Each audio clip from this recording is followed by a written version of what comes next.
Okay, I think it's recording. Share my screen. Um,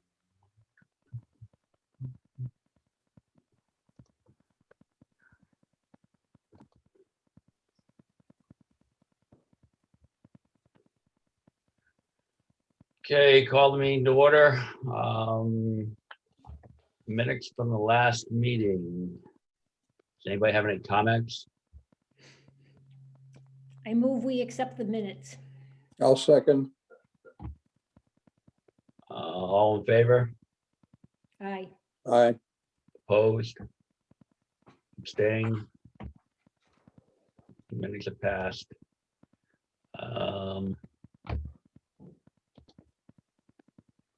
Next item.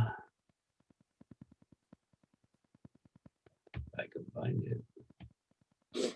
Correspondence. You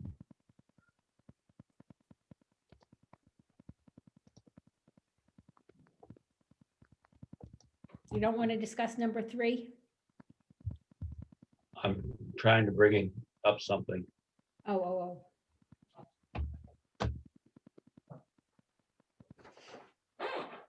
Stop share.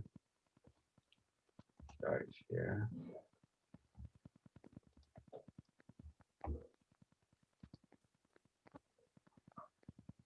Okay, correspondence, Bob Birmingham, who used to be the director of planning from the late 70s to the early 90s for Stonington, sent in a very positive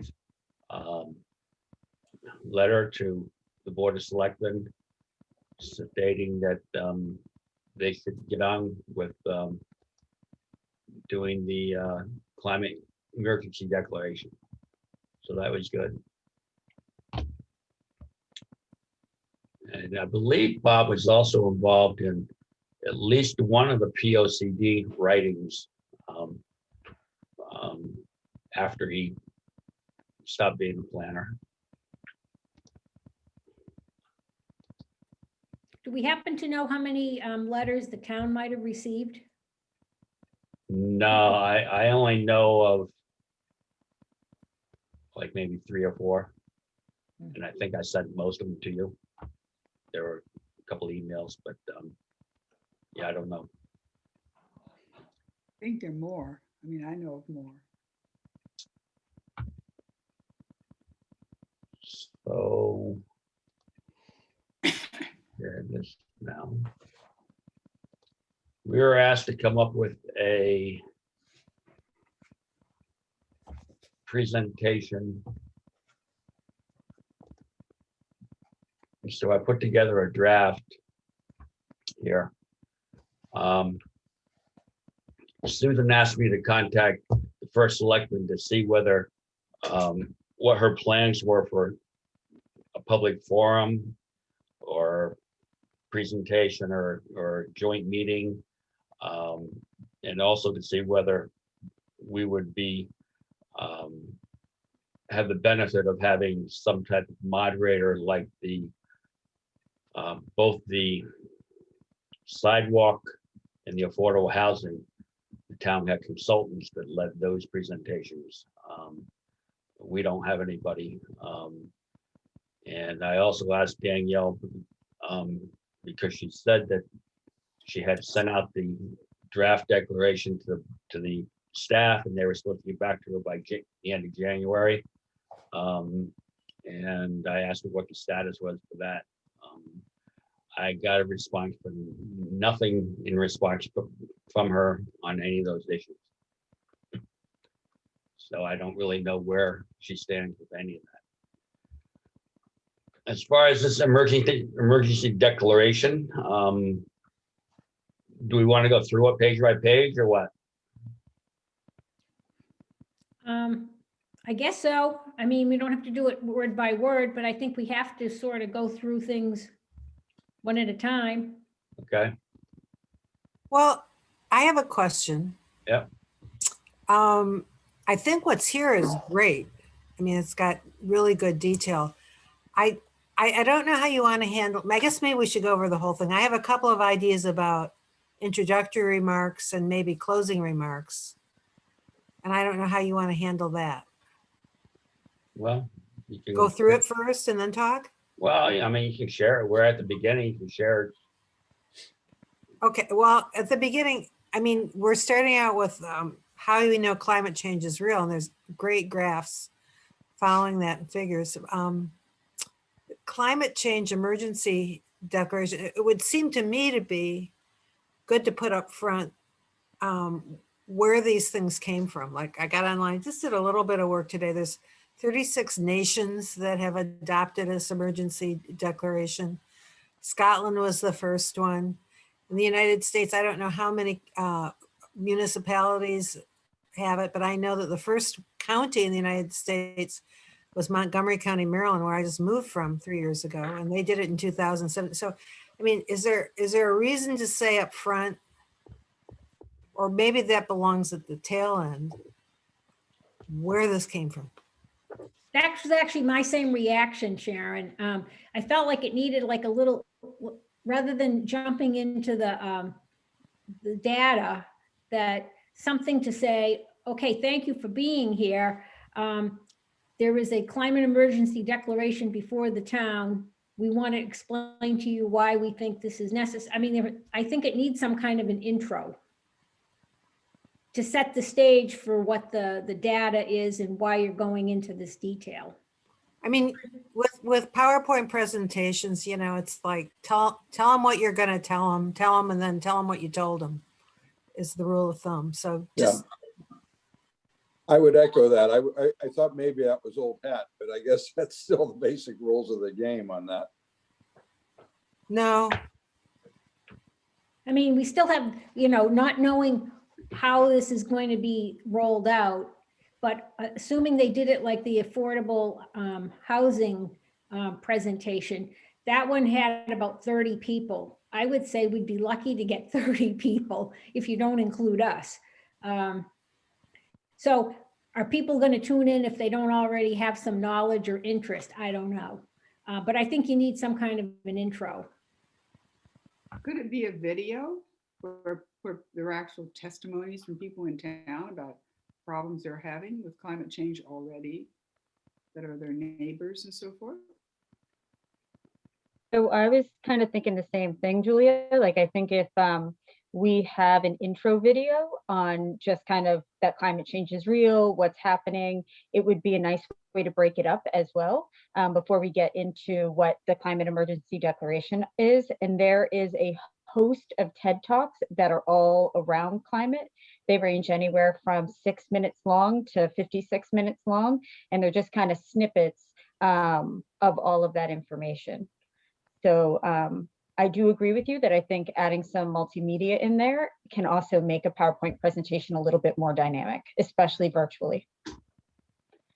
I suggested to Rick, I thought his photographs that we had a little while ago were so telling that our town, you know, this isn't something that's happening in Scotland or Iceland with things breaking off or wherever it is all over the world, but it's actually something that's hitting very close to home.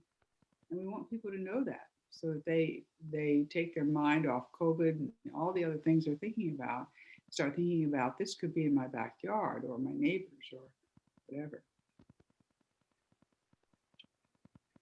I have a basic question. Who is the audience on this? So this would be at a public meeting? Public forum is what I'm assuming, but right now, we don't know. But presumably it means it's a WebEx or a Zoom, presumably. Right. I understand that. But this is a presentation to the Board of Selectmen and interested parties as to defining what the issues are and pushing it forward. Is that where this fits in? I kind of thought the audience was the town, the community as a whole. Yes? I believe it's probably more towards the community. I mean, the letter that we sent to the Board of Selectmen pretty much explained why we thought it was necessary to them. But until the first selectman decides what she actually wants to do, we're kind of guessing. My only comment about videos is sometimes with these Zoom things, they don't work very well. But it could be an issue. And then also, I'm not sure that we have the rights to use any videos we find on the internet. Whether they're copyright protected or anything. I mean, even some of the stuff we have in the PowerPoint is probably a little sketchy as far as us using it, but Well, to Julia's point, even just flashing up the photographs, say, let's look at what's happening around Stonington. And then flash up some of those photos or, yeah, I mean, we could do something like that. And also have people who are, a mother saying they tried to take their child to Knox and couldn't walk through the water. It wasn't even high tide, and the rain had been gone for quite a while, but they can't get in there. I mean, those- but that would involve a video, Julia. What, Susan, what'd you say? I said, what you're proposing is a great idea, but it would involve having to create a video. And we just talked about Yeah, that maybe what- videos weren't such a good idea. Well, I think this goes back to what Dennis was kind of saying and what, before you launch in something like this, I think we need to know what our goals are. And it's easy to get hung up in process, video, this, that, or the other thing. But if we don't know who the audience is and what we're trying to achieve, that's the place kind of Long to start, story. That's right. I think. So and get me if I'm wrong, I thought the audience was the greater community, and the idea is that we are going to have to get them to support the climate emergency declaration, because didn't Danielle say that we were going to have to bring this to a town vote? I So, believe so. Well, I mean, it's probably something that the Board of Selectmen could do on their own if they wanted to. Yeah. But I believe Danielle wanted to get a broader consensus. So, I mean, I don't think it has to go to a formal town meeting, but I mean, she could take it there if she wanted to, but So if I could add, I think the whole purpose of this is more for education, and what's missing from the presentation, which is excellent, by the way, is local impact. All of these things, if we implement them, it's so that the Board of Finance can approve a increase in our taxes above inflation, because these things are going to cost money, so that the people who vote, we have a very diffuse form of government, right? The Board of Selectmen, we can appoint people to boards and commissions, but other than that, we can generate the budget. The Board of Finance formalizes the budget, but the taxpayers vote on it. So even though we can have all the best green initiatives in our budget, it can be turned down. So there's a lot of education that really needs to be out there and focused on, well, this is all great. So what, for somebody that lives here, so what does this mean to me? I mean, really, what does it mean to me? I mean, I'm not saying me, but that's what we have to, the message needs to be for the residents that, the audience here for educational purposes. So what does it mean? And what can we do? So it's So- got to be, you're asking people to be both local and global, right? Yeah. That's the challenge. No, I mean, as far as local, it's all local, all right? No, I because think it's global too. it's our choices. So when somebody has a choice to buy a car, all right, so that's a point of sale choice, to buy a car that's more fuel efficient or electric. All right, so I mean, no one's talked to Eversource about reducing the electric rates, right? In this state, we pay the highest electric rates in the nation, or one of the highest. So there's a lot involved, and it's the same with the Board of Finance, when they, I'm reading all of the chats that are coming up too, as I'm talking. So, I mean, it's really about, I mean, people can learn about what's going on globally, but the actions, it's our own individual actions that we do every day and the choices we make every day is what matters for Stonington.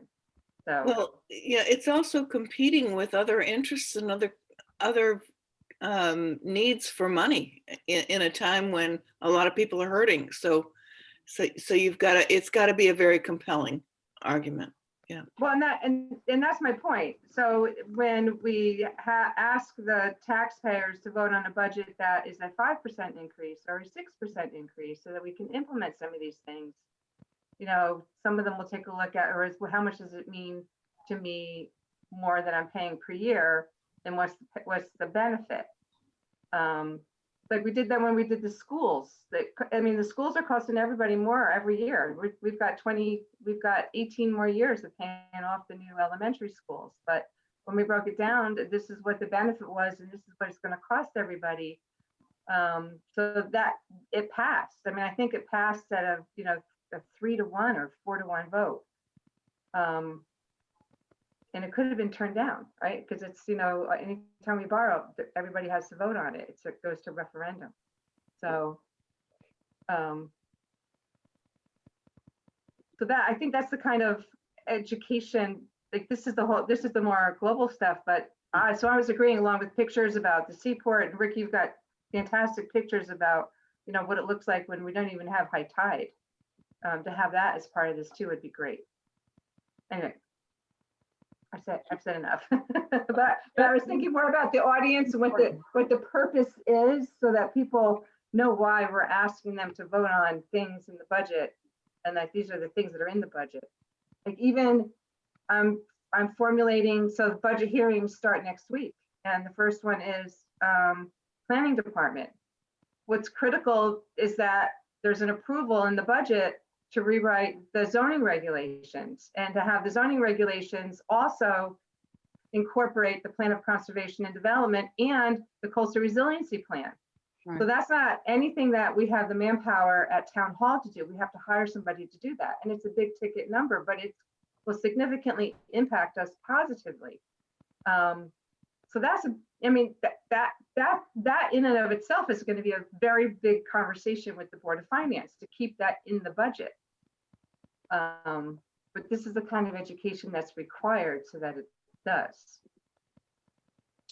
Yeah, Yeah. I agree with that, but the thing with the climate emergency is that the major impacts are many years away. And the Board of Finance typically looks at this year's budget and next year's budget. Mhm. If even looking at next year's, they don't go much beyond that. And, because there's so much of the climate that's going to happen in the years after 2050 that we can't really accurately state that sea level rise is going to rise 4 feet. It's a range of 3 feet to 7 feet. They're kind of doing a lot of forecasting, but it changes all the time. Yeah, but Rick, to that, what we're doing with respect to bridges, even the Department of Public Works for the first time is putting together an inventory of the bridges that we're responsible for in this town. We're responsible for 17 bridges with a value of $35 million. And all of them are in some state of disrepair. So that's something that, and so we built a bridge to last 50 years, 50. We built the elementary schools with the intent that they were going to last 50 years. So that goes beyond, 2050. And when we look at long-term planning, when we borrow and we project out costs for 20 years. So I think I think, yes, it's a budget, from this year to the next, but these are more things that are, like, these are things that we need to implement now, like, putting money aside to repair our bridges. Like Barbara made a good point. When a bridge is out, it's not like moving around a pothole. You have to completely reroute your destination. So while the Board of Finance does look year to year about, the increases, there are things put into the budget with more long-term planning. And this stuff's important to, add that now for long-term planning for the town. But wasn't one of the purposes of doing this is that if we got the emergency declared, we would be in a better position to go after money to do some of the things relative to the resiliency plan and some of the other things that are in the climate emergency declaration? I also think that the more you talk about the issues, the more you ask for money, the more you put this on agendas, the more people will be, that'll get into everybody's psyche. It might mean that you don't get money for a year or two, but you start building support or at least recognition that it's on the agenda, that it's important. It's as important as fixing that bridge that you might have to get around. It's more important than that. Yeah. Well, no, it's it's a line item. It's a line item in the budget. And quite frankly, it was the one thing that put us over. Well, I'd like to say it's the one thing that put us over the top to have a AAA rating, because the rating agencies look at this, right? So the little bit of funding that's in there is important enough that at least it's now being talked about and looked at. Yeah. So That's good. Okay, so we kind of know that the audience is going to be the townspeople and the Board of Finance, really, when it comes down to it. And we know that we need some more introductory information here. Does anybody want to make some slides for the introduction? I would try. Or Mary Ellen, go ahead. No, absolutely. Can I make another suggestion as well as we're prepping for this? Is there any way that we can utilize the town's Facebook page to ask people to share photos of things they've seen change? Oh. And then, because people love to share photos of them being flooded. And if people were like able to share their photos of this being flooded or their town being flooded, they might be more invested in wanting to attend the meeting. Yeah. Yeah, I think, if you're requesting things like that, and if you include things like, if anybody has Sandy pictures, that would be helpful as well. And I think a department that hasn't been included in here is our solid waste facility, because John Pettiplace has done a fantastic job. I'm impressed with him every single time that he presents to the Board of Finance or the Board of Selectmen, as far as managing our recyclables, managing our waste, the yellow bag program. We're really fortunate that our trash actually is burnt to make electricity. He's educated us on that plastic really doesn't get recycled, right?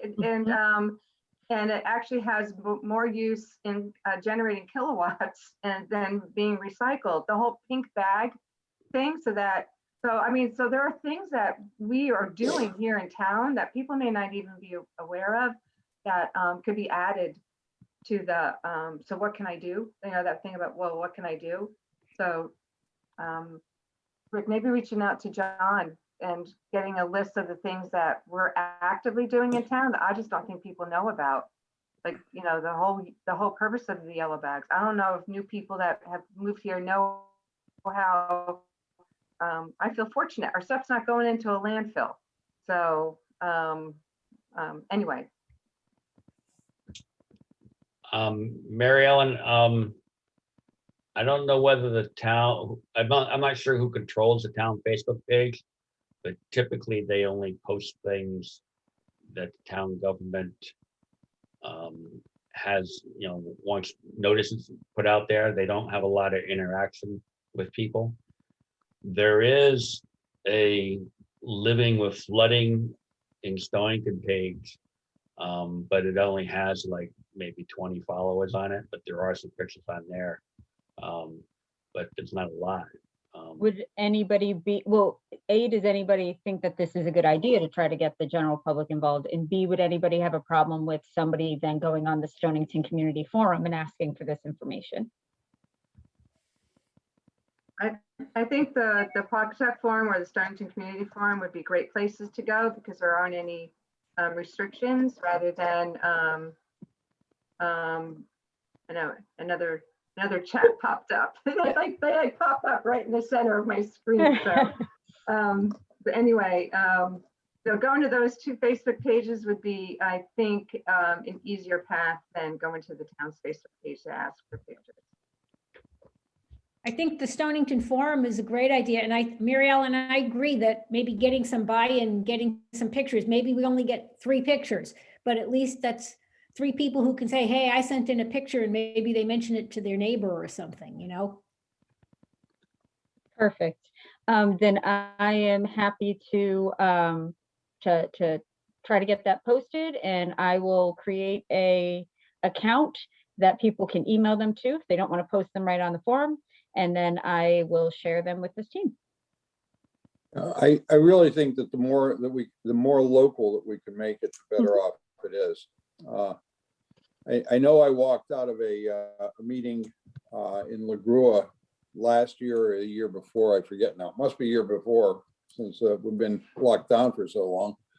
But the people that were walking out had listened to this program on climate change. And they basically said, well, our grandchildren are really going to have a problem. And it struck me as being, that's, a lot of people are saying that, well, it's not my problem, it's a problem of future generations. So I think 2 things. One is the urgency aspect of it, and 2 is the local aspect that have to be stressed during the entire presentation. Okay. Mary Ellen, just be forewarned that you're probably going to get a lot of climate deniers and comments to that extent on your blog. Oh, Rick, what do I do for a living? Give me a challenge, Rick. Okay. Better you than me. I'm used to it. Okay, so we want to go through this. The first page is just some general information about, why do we know that climate change is real? This next page is just a chart of different scenarios for temperature rise. We're trying to keep it at 1.5. But 2 would be good. 3 and 4 would be very bad. And we know that it's caused by humans. Carbon is molecules are easily detectable. 97% of scientists have agreed that it's human caused. And even the oil companies now are admitting that it's human caused.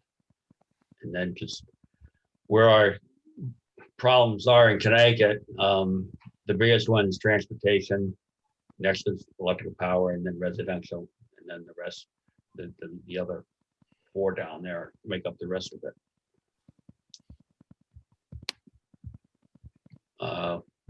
This slide shows changes in carbon dioxide over the last 1,000 years, and you can see that this last 100 years is what the problem is. And that's when we started burning fossil fuels. These slides you've seen before. Sea level rise continues to go up. Landing ocean temperature continues to go up. Ice continues to be lost. Rick, you're pretty familiar with what's out there for data. To what extent does this kind of data exist for Connecticut or New England? That might, this is very educational, but it would be nice to bring it down to the local level Yeah. too. Yeah, temperature might be available. But the other ones I haven't found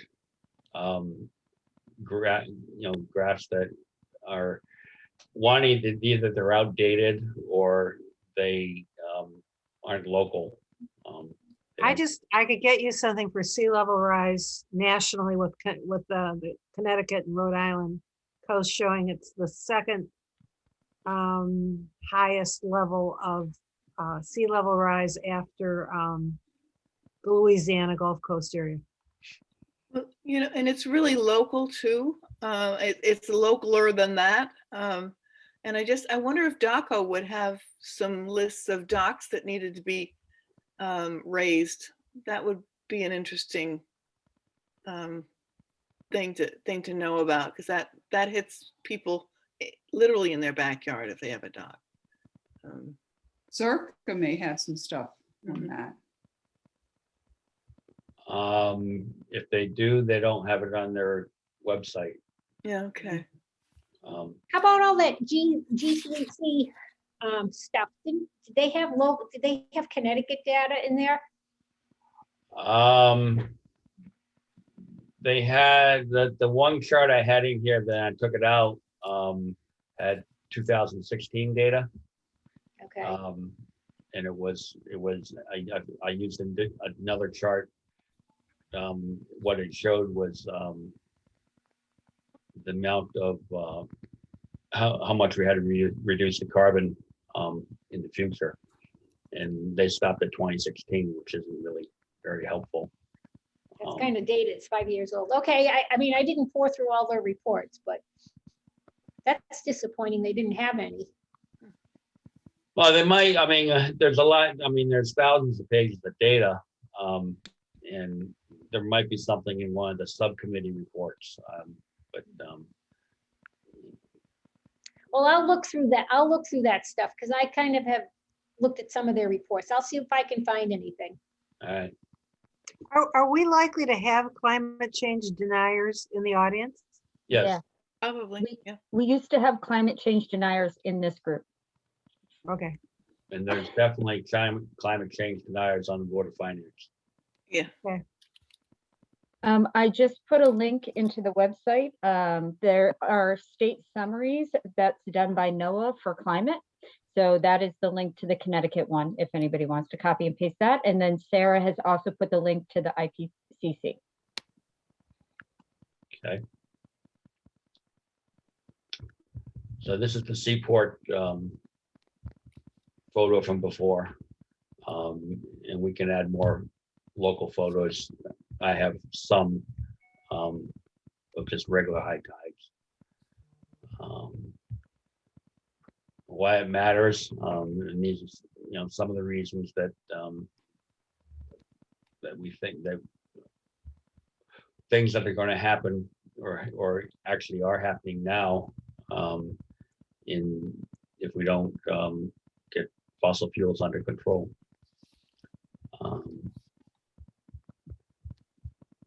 And this is basically what needs to be done. We need to keep fossil fuels in the ground.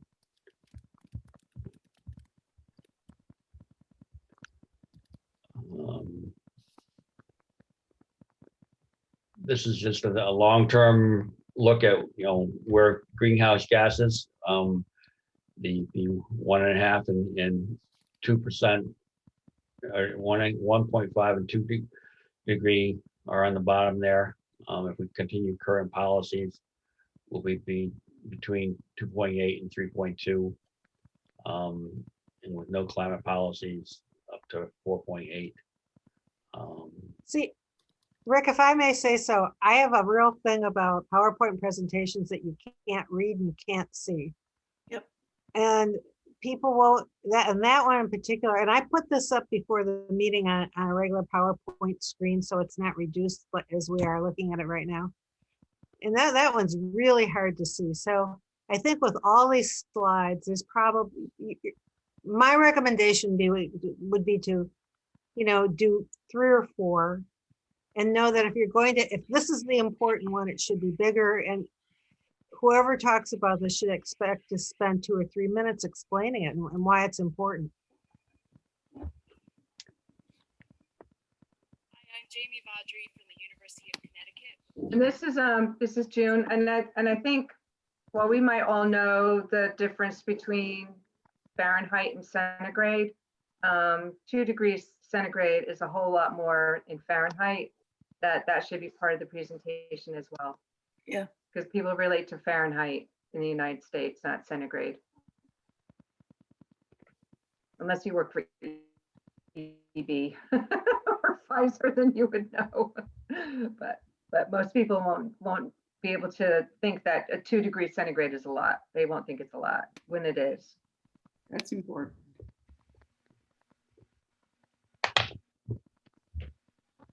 All right. This graph shows what we have to do and how we get there. And basically, it's the longer you wait, the steeper the decline has to be. If we had it done, we had started back in 2019, it would have been a lot easier than where we're going now.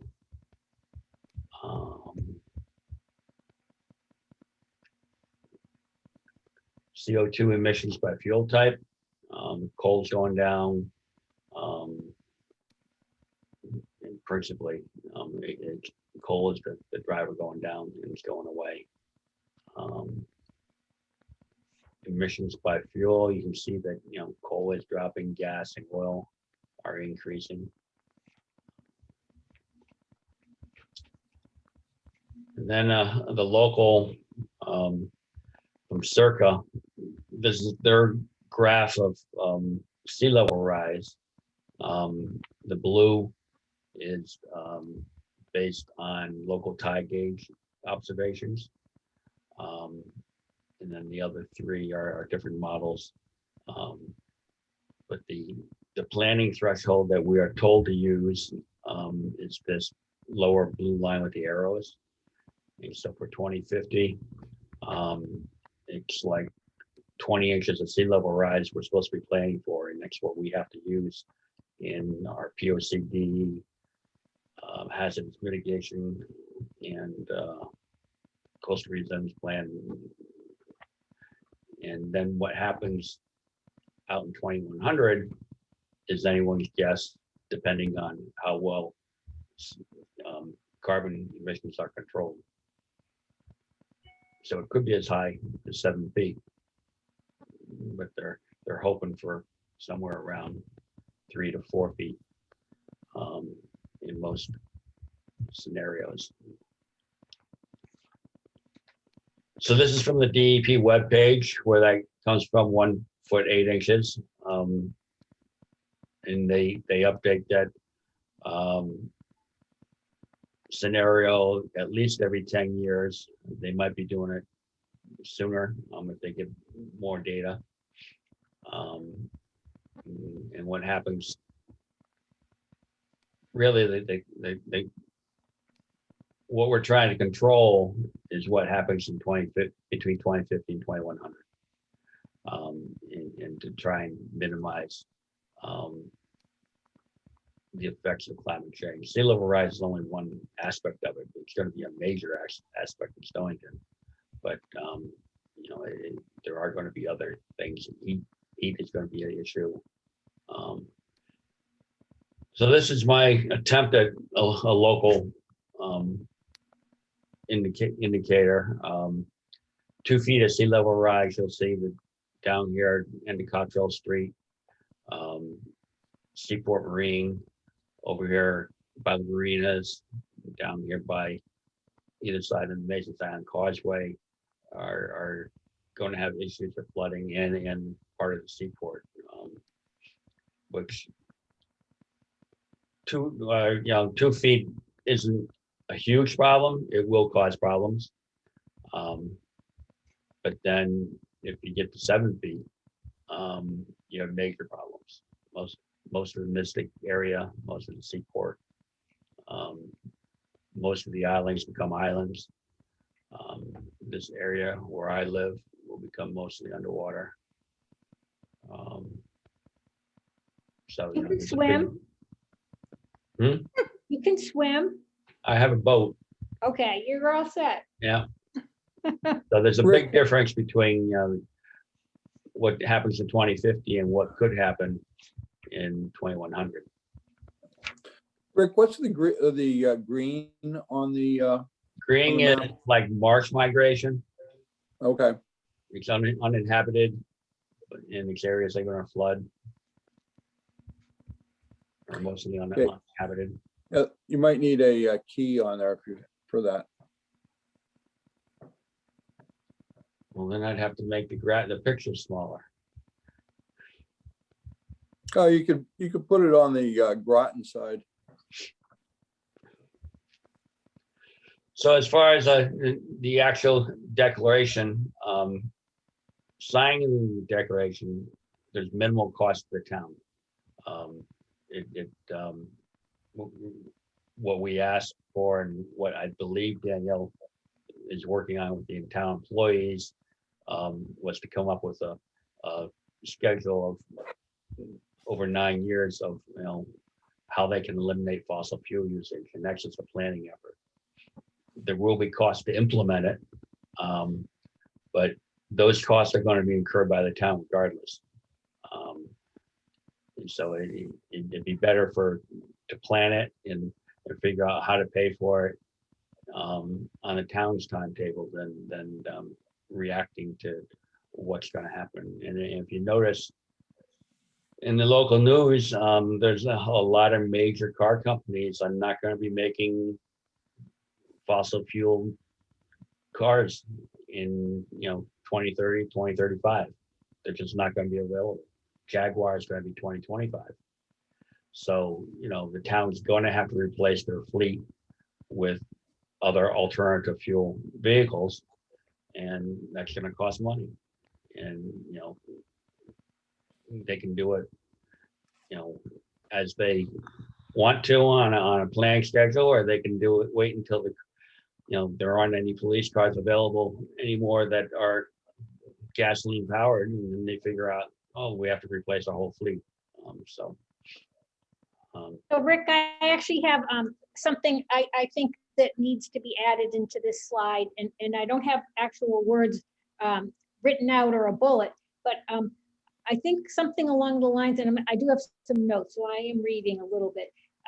Stonington does have a coastal resiliency plan and a POCD with actions that remain deferred from year to year and unfunded, and that we, Stonington, need to jumpstart a change in our thinking, in our planning and actions to address climate change. The longer we wait, the harder, meaning more drastic measures to be required and the more expensive it will be. I mean, I think we sort of have to lead the herd down to the gate. And it needs I can write that up in something a little more formal, but something to bring people into the corral with us as to why this needs to be done, not just a moral imperative, but that this is what it means to Stonington. okay. Sounds like a new slide. Well, I'll write something up and send it out, or send it to Rick, or whatever you guys want. I'm trying my Sure. best to capture it in the notes. All I've got is being proactive will save time, money, and effort than being Right. reactive in the future.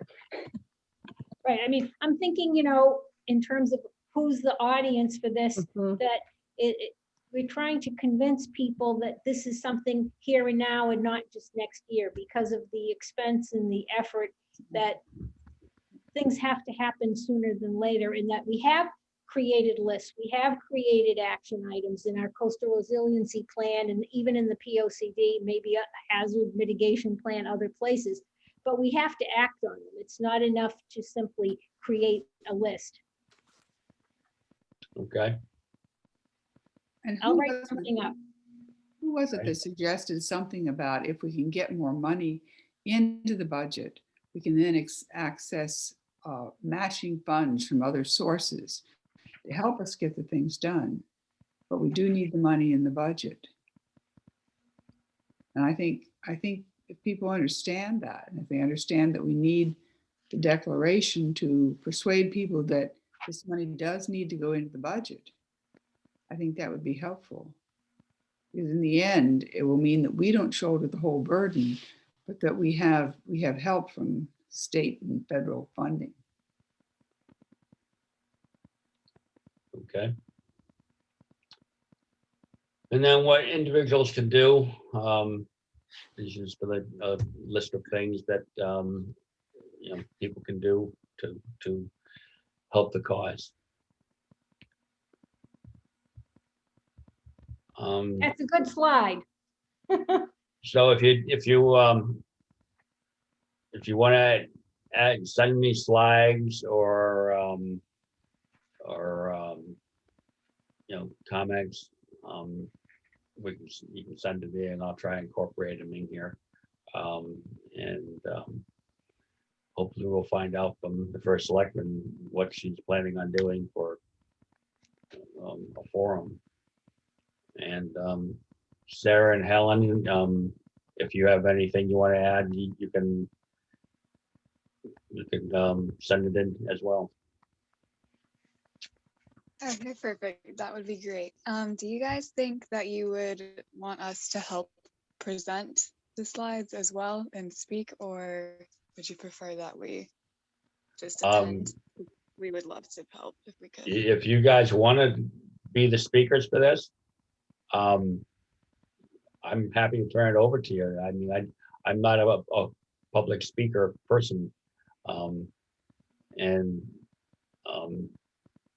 Since it was your idea in the first place, and you've done these before, I mean, if you're comfortable doing it, I don't have an issue with it. I don't know what the rest of the task force members feel, but I think it would be good. I think it's wonderful that you're interested, but I think we should defer the decision on who does it till we get the input from the first selectman as to how is it going to be done and what her ideas are, and then recruit the right people. And it may be you, maybe Helen, and maybe the two of you, that you might be the right people. Yeah, I did suggest to the first selectman that maybe Roger from the CCL.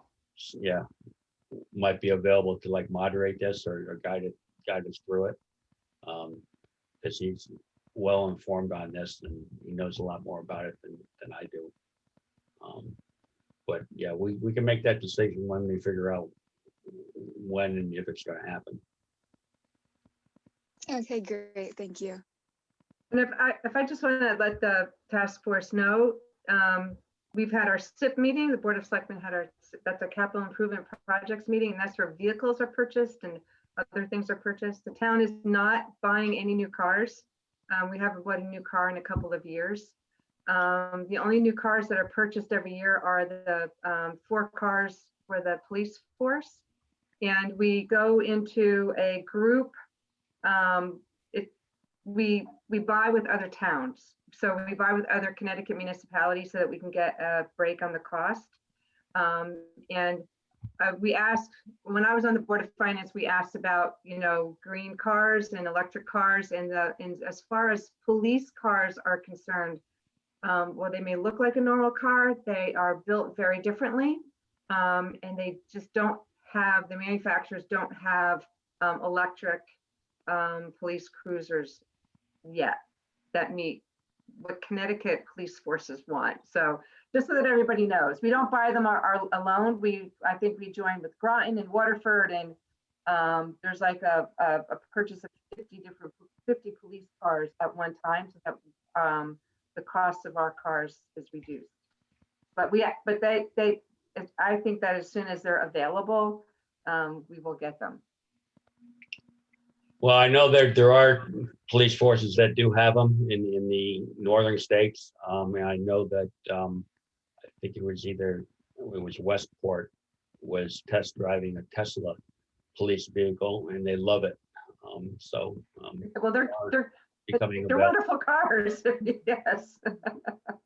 But All right, the next item, we were asked to come up with a priority list. So what I did is I went through the 3 different plans, the sustainable CT action items and the GC3 recommendations, and tried to put the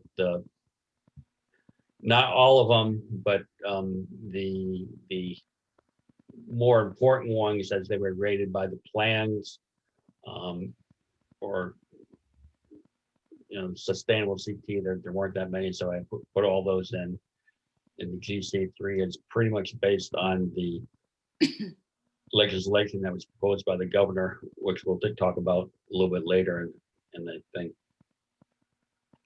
So my idea here is, and I saw one other town committee did this sort of ranking type thing, would be for each member of the task force to pick their top 10 and then rank them 1 to 10 and then send them back to me.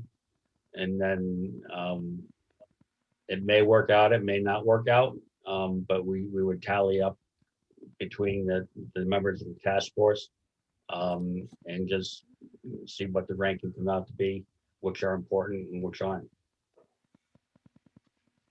I think it's a good plan. I just thought that people may not know what some of these items are in terms of, especially the people who maybe have joined more recently. I don't mean to sell you guys short, but maybe you don't recognize what some of these actions are. Well, I was going to ask how the risks are on the CRP were determined.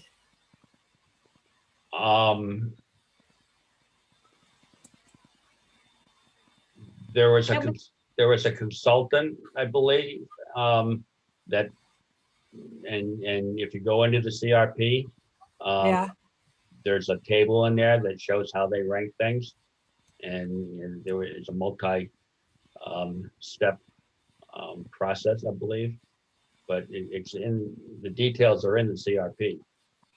and is a large number good or bad? The large number is the greatest risk.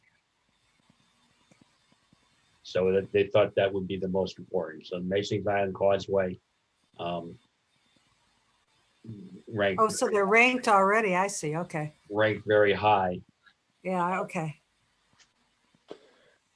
And Is it- Susan, you're right. I don't even know where a lot of these places are, so I would probably have to listen to other people.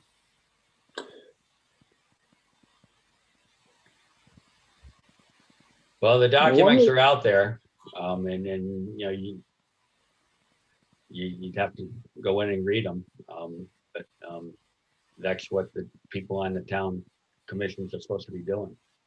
Well, right off the bat, I mean, I think one way to eliminate some of them, I mean, people are free to take their own action and their own way of doing this, but that I would say we would want to eliminate, or I would recommend we would eliminate anything that isn't a town Right. function. I mean, like Apple Rehab. I mean, that was identified in the coastal resiliency plan as being an issue, but you know what? That's really not on our plate. We don't really need to take that on. I mean, in my opinion, same thing with the Y. I mean, all right, I like the Y, but I don't think that that's an immediate issue. So I think infrastructure and actions that really pertain to this town of Stonington really deserve to get more consideration. Even though I haven't gone through the whole list, there are some things that strike me as being really not our issue. If that helps anybody eliminate.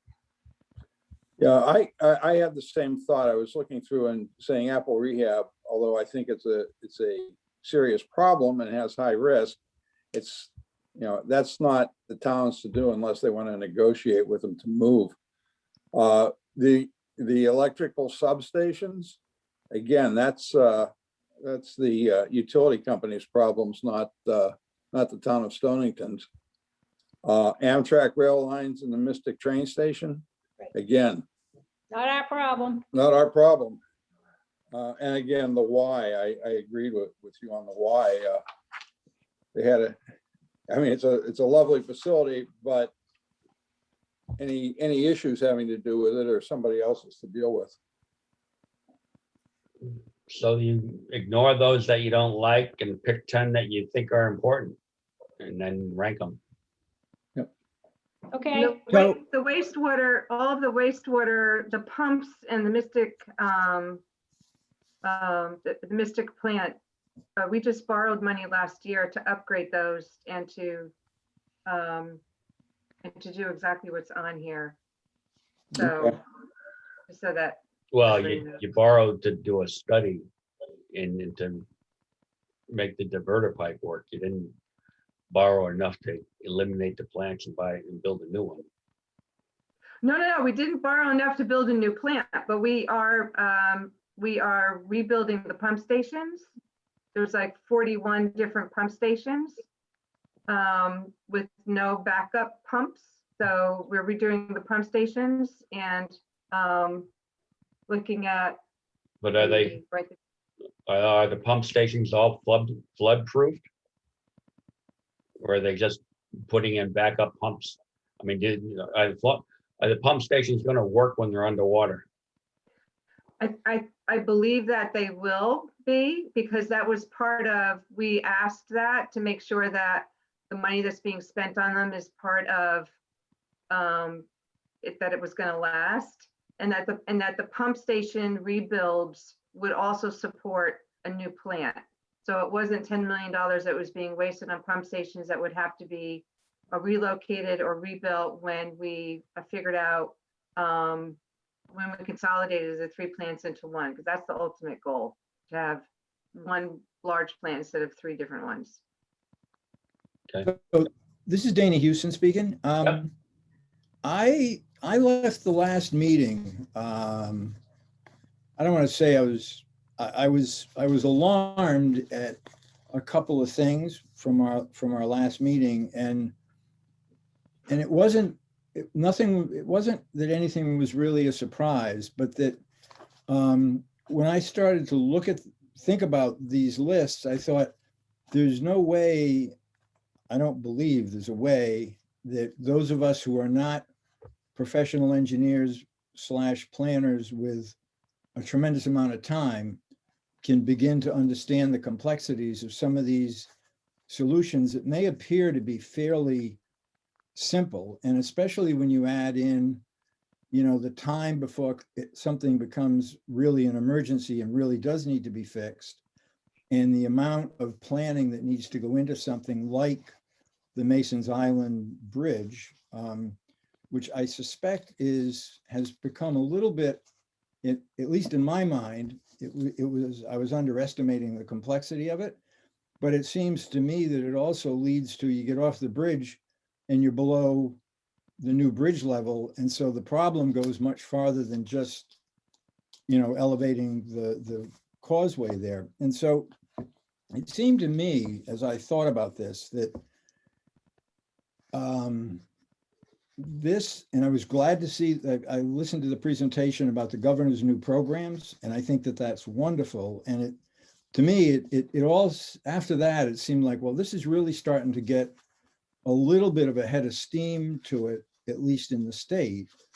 And that it seems further to me that what the town really needs the most is 1 or 2 people that are on the payroll, and I know this can't happen, but somehow through grants or something, but that have nothing to do except worry about climate change, because it is, I truly know beyond belief that this is an existential thing for the town, and more so than for a lot of other towns because of the amount of coastal exposure that we have.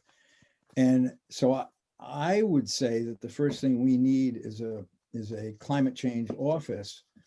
And especially if somehow we're going to morph, or there's going to be a new flood control committee in effect, that, there needs to be a way to have some group of people with some degree of authority or at least responsibility to, if nothing else, to coordinate all this so that people know what other people are thinking of and perhaps can influence what other people are thinking of. And I would, if it would be appropriate, I'd write as part of my response to the question about my top 10 things, because I agree with much of what was said.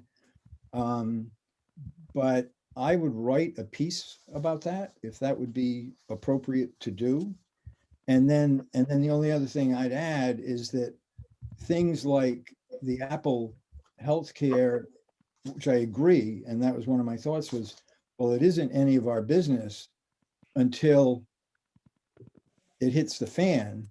And then we're going to be the town with the nursing home that Yep. didn't get the residents out. And then how does that look? Or the town that didn't push on the utility company enough so that power could exist in our town. So I think that, and that would come from somebody that might possibly be in a coordination or might possibly be in a position to assist the selectmen in some of their work that, because I think this bubbles up to the select person's level pretty quickly. And it seems to me that everybody is probably too busy doing their current jobs to be able to be really, really focused on what I think really, really needs to be focused on. So I'll stop there. Okay, down rows 114 through 116. You can add in whatever you want there and rank it Okay. however you want. So you want to add a climate change specialist, which I agree with. I mean, most shoreline towns have a dedicated position for climate change and sea level rise. And they All right. pay for it because that person is able to go out and bring in so much grant money that they pay for their own position. But until we get some seed money to go after these grants, because we don't have the matching dollars, it's up to the Board of Finance. They got to make the decision whether they want to, take climate change seriously and start doing these things. And thus far, they don't want to do that. But And if an office like that was going to be established in the town, could it be a function of the selectman's office? I mean, can it rise that high or would it have to be in the planning department? it would probably be a special planner. And most towns I've seen, it doesn't necessarily have to work. I mean, we have a planner, and then we have the new gal has a new title that took the director of planning, but I believe they work together, but they don't report to each other. So I believe they both report to the first selectman, but I could be wrong on that. But most towns are just have a special person that reports to the board of selectmen. And I know that Groton is thinking of hiring one. They're considering it. They have a group of volunteers like we are, and they suggested it to their town council, and their town council is seriously considering it. Middletown has a very good one who saved the town hundreds of thousands, as I understand, of dollars. At least that's what he said, because he was able to coordinate all of the sort of the climate related activities in the town, so that if a school was going to put on a new roof or something, they would also check with the other departments if this might impact in some way. And they were able to coordinate among the various town agencies. And so that way they were able to make savings. And this person was just responsible, but he's only there part-time. And so, maybe it would be that we wouldn't have to have a whole department if the Board of Finance is resistant to that. We could just have something that is even part-time would be helpful to the selectmen, I think. Okay. As we're thinking about this, I wonder if he wouldn't be a good person to bring on for at least a portion of the presentation. That's a good idea. Who are you talking about? The Groton person? Groton person. Groton doesn't have a person. Not Groton. Looking to hire a person. It's not Groton, it's Middletown. Middletown. Yeah. But I know, I can get a hold of him if you want. Ask him. I'd like to know how much he charges so that we would have some idea of what the selectmen would need to put into the budget to get a person like that. Even to have him describe how he or she, I don't know who it is, spends most of their time, what focus, that would be helpful, and where they're situated within the town government to be most effective. I believe that's probably something best left to the first selectman to make contacts with other towns. I know she's done with Branford. I don't think we have any authority on our task force to be engaging other towns. So, I mean, you can make you as a citizen can make the suggestion to Danielle and say, you know, maybe you want to contact Middletown, find out how they did this and, you know, how they're doing it within their budget. I can give her names and so forth. So, Okay, are we set on this priority list? What we need to try and do and send the results, send your rankings to me before, you know, like a week before the next meeting in March. And then I can tally them up and see where we stand, and it may work, it may not. Okay, I just I- had a question about terminology. When we were discussing the climate emergency declaration, we said the first step that had to be done before we really started looking at all the individual items was really to develop an overall plan. Would that be a sustainability plan? Or somebody had it had been mentioned and discussed, but I don't recall what the particular terminology was. I don't believe we tied it to the climate emergency. I believe from what I recall, we were talking about, you know, we have a coastal resiliency plan, but they didn't do a plan for anything else related to climate because they didn't have, the grant wouldn't pay for it. And Right. that, you know, we really need to look at other aspects of climate change in addition to coastal sea level rise. Yeah. But I don't believe we tied it to whether or not the climate emergency declaration could get approved and put into effect. Is that an item that we should include in this particular list? If It you'd seems like to, all-encompassing. if you can put in whatever you'd like on the list and we can say, consider it at the next meeting. Okay.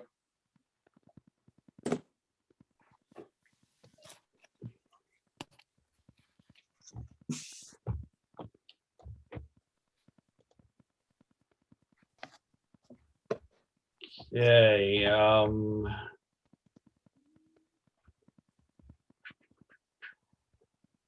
share screen.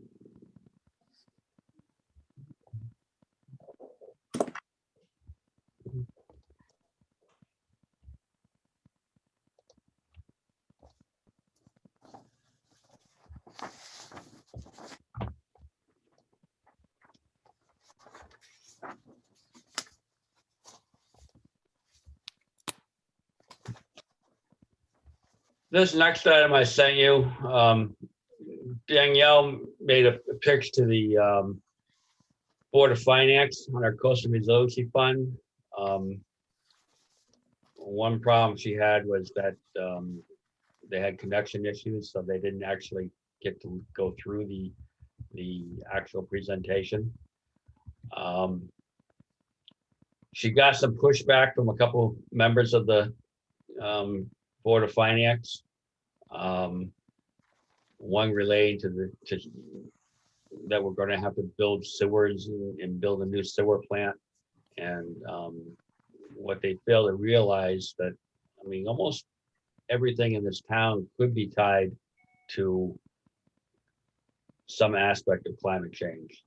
And if they build a new sewer plant, then they gotta take out the other three eventually. So, I mean, reclaiming lots along the Mystic River or in Stonington Harbor is a climate thing. So that could, you know, be partially paid for out of climate money. What this does, and then Branford did it, and she talked to the Branford people. It's really just a shifting of funding within the town. It's moving money from a reserve account into a climate resiliency fund, which is another reserve account. What it allows is that it allows the money to be invested at a little bit higher rate than what typically town monies can be used for, and it can grow over time. So to me, it's a good idea. I could tell when I listened to the recording of the finance meeting that most of the people on the finance board didn't bother to read this or the state statute because they made some erroneous assumptions. One person thought it was going to be that the state would be investing the money, which it's not true. It's town. The board of finance directs the town treasurer how to invest it. So it all stays within the town. So I don't know whether it's going to go forward. They're waiting until April or May to figure out what the reserve fund balance is to see whether they can do this. My guess is that maybe they might do less than $1 million if they do it, but I don't know. But I don't know whether we want to write a letter of support to the Board of Finance saying that we think this is a good idea. We could do that. We've got a few months. I could do a draft for the next meeting and see whether we want to send it. Good idea. All right.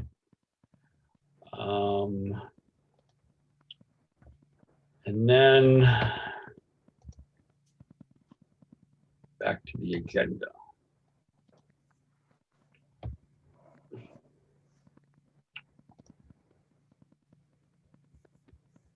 These item 7, these 3 proposed legislation to the state legislator. They've been sent over by the governor. If you've paid any attention to the GC3,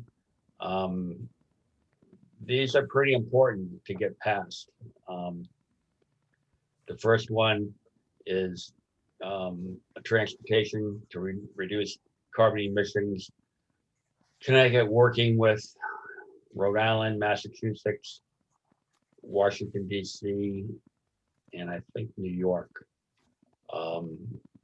They're going to implement a fee or tax on gasoline at the wholesale level. And it's capped at a certain level, so it won't go crazy, but it's an attempt to move towards reducing gasoline fueled transportation and shifting to electric. The middle one there, the Act Concerning Climate Change Adaptation, is pretty important for our task force. It does a number of things. It allows a town to create a stormwater commission. Right now, Stonington has a stormwater task force like we are that has no power to do anything.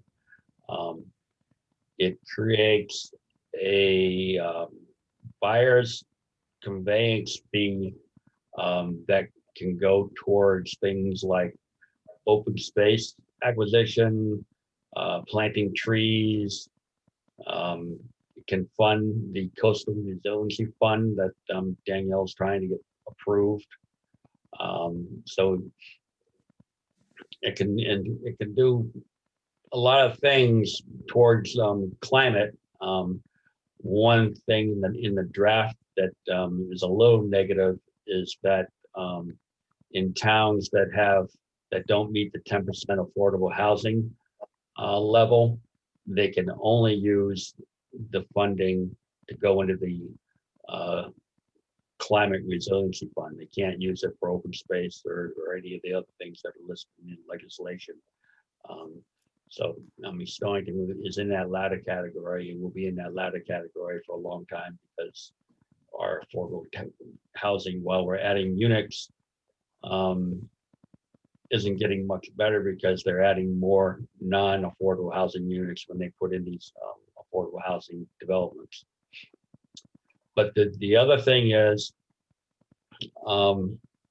it's rewriting the flood and erosion control board statute to make it flood prevention, climate resilience, and erosion control board. So if you recall, when we tried to become a formal commission, the town attorney said there's nothing in state statute that allows that to happen. This legislation, if passed, would allow the flood and erosion control board to include climate in their under their duties. And there's a whole lot of changes that they're making to that wording. So what I envision happening, possibly, I mean, right now, the Flood and Erosion Control Board technically is the first selectman or the Board of Selectmen. They can act as the Flood and Erosion Control Board because we have less than 50,000 people. But I would envision that if this is enacted, that we put forth a change to the town ordinance that established the Flood and Erosion Control Board, bump it up to 7 people and 3 alternates, and ask the Board of Selectmen to make it a formal board and populate it with people from the town.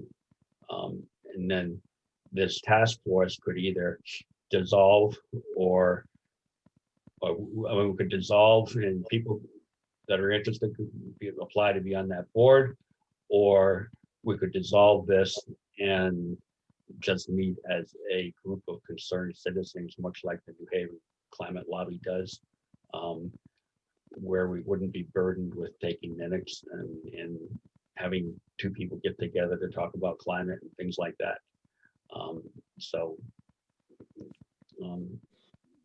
It has to pass legislation, and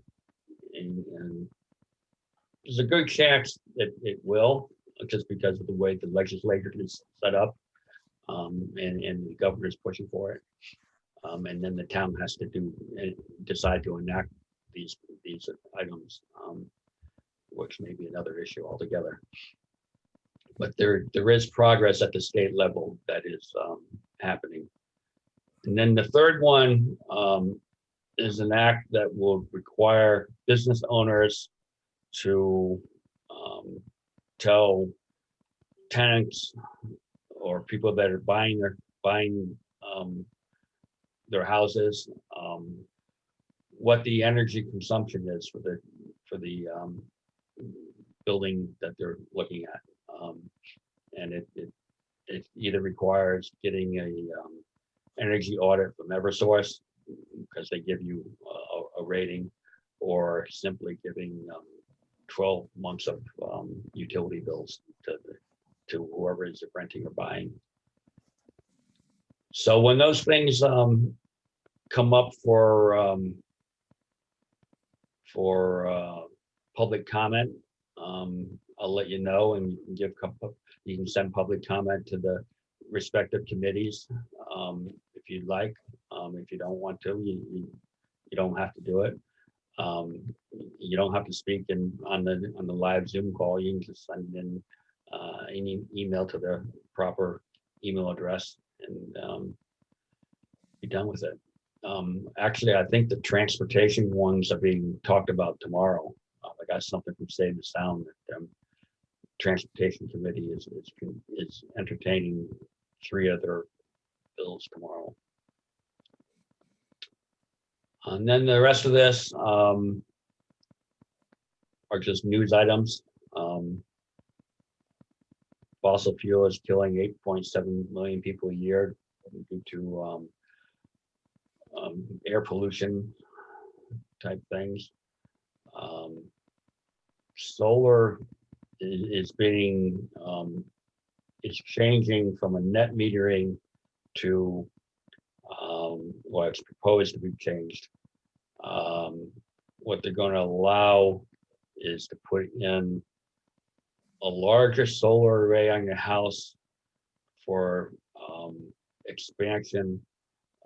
If you ever do buy an electric vehicle or put in mini split heat air conditioning, but you don't have it now. Currently, you can't put in more than a certain percentage of what your electric bills are. This will allow you to do that, but the reimbursement rate for the excess solar going back to the grid is going to be a lot smaller than the rate currently in effect. And then the state got express electric school bus. It's in Middletown, I believe. So there's progress there. So any other comments, discussion?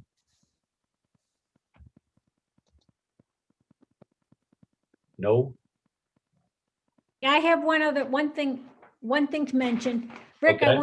I want to thank you for pulling all this data together. So even though we had lots of feedback for you, you obviously did a lot of work, and I for one really appreciate that you took the initiative to pull that together. So thank you. Okay. Outstanding job. Outstanding. Agreed. It's a little bit because that if we didn't have something to look at, we'd be here till midnight trying to figure out what to come up with. So And that's what we're most thankful for. Exactly. That's why we are so appreciative. all right, anybody else have any comments?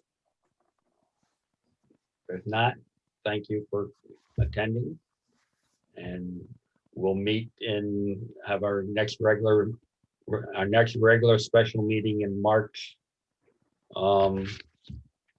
March 18th. 18th. Okay, Great. thanks. I'll move for adjournment. Second. All right, thank you. Thank you.